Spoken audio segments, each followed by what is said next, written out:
వాతావరణ మార్పుల దృష్ట్యా రాష్ట్రంలో పంటల మార్పిడిని ప్రభుత్వం విధిగా అమలు చేయాలని రైతు కమిషన్ సూచించింది.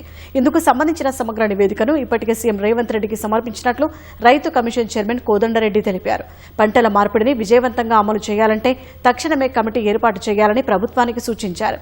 ఉద్యాన పంటల అభివృద్ధికి కేంద్ర ప్రభుత్వం అందిస్తున్న పథకాలను సద్వినియోగం చేసుకోవాల్సిన అవసరం ఉందని కోదండరెడ్డి అన్నారు. పంటల మార్పిడి విషయంలో రైతులకి అనేకమైన సమస్యలు ఉన్నాయి.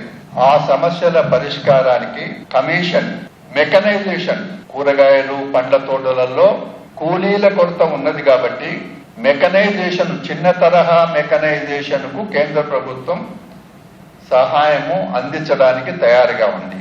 ఇది వేగంగా జరగాలి అనంటే ఒక రాష్ట్ర స్థాయి కమిటీ ఏర్పాటు చేయాలని, ఆ కమిటీ తరచుగా సమావేశం కావాలని, జిల్లాలు మండలాలు స్థాయిలో సమావేశాలు ఏర్పాటు చేసి రైతులకుండే పంటలు పండించడంలో వాళ్ళకు ఉండే సహాయం చేసే విషయాలు కానీ వివరంగా ఆ కమిటీ రైతులతో మాట్లాడి రాష్ట్ర స్థాయిలో కూడా ఇంకా అదనంగా సహాయం చేయడానికి అవకాశంగా ఉండడానికి వీలుగా ఆ కమిటీ తోడ్పాటు అవుతుంది.